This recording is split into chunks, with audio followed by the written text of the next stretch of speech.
সকালের শুরুটা যদি এত সুন্দর চা দিয়ে হয় তাহলে কার না ভালো লাগে। হ্যালো সবাইকে, কেমন আছো তোমরা সবাই? আর সারাদিন কি করি সবটাই শেয়ার করব। চুলে কালার করে করে চুলটার তো আর কিছুই নেই, ভাবলাম একটু স্পাই করি। তাই লরিয়ালের স্প্রাশ, স্টিক্সের সিরাম আর ইভান 650 নিয়ে বসে গেলাম। দেখ, হেয়ারটাকে ওয়াশ করে সমস্ত কিছু ভালোভাবে মিক্স করার পর তারপর হেয়ারে অ্যাপ্লাই করতে হবে। এই জন্যই বলে বড়দের কথা শুনতে হয়। মা কত করে বলতো কালার করিস না, বাট কে শোনে।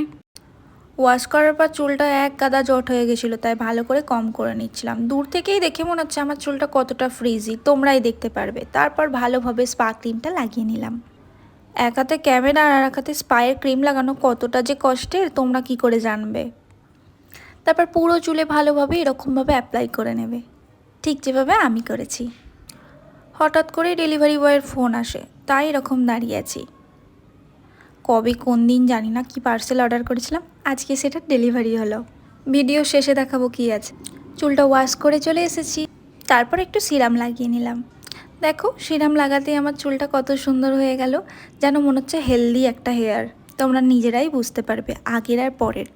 তারপরেই লাঞ্চ করে নিলাম। এরপর দেখে নাও কি অর্ডার দিয়েছিলাম, একটা কুর্তি যার দাম নিয়েছিল মাত্র 270 টাকা। লিঙ্ক চাইলে দিয়ে দেবো। তারপর চা, পপকর্ন আর ম্যাগি দিয়ে আজকের ভিডিওটা শেষ করলাম।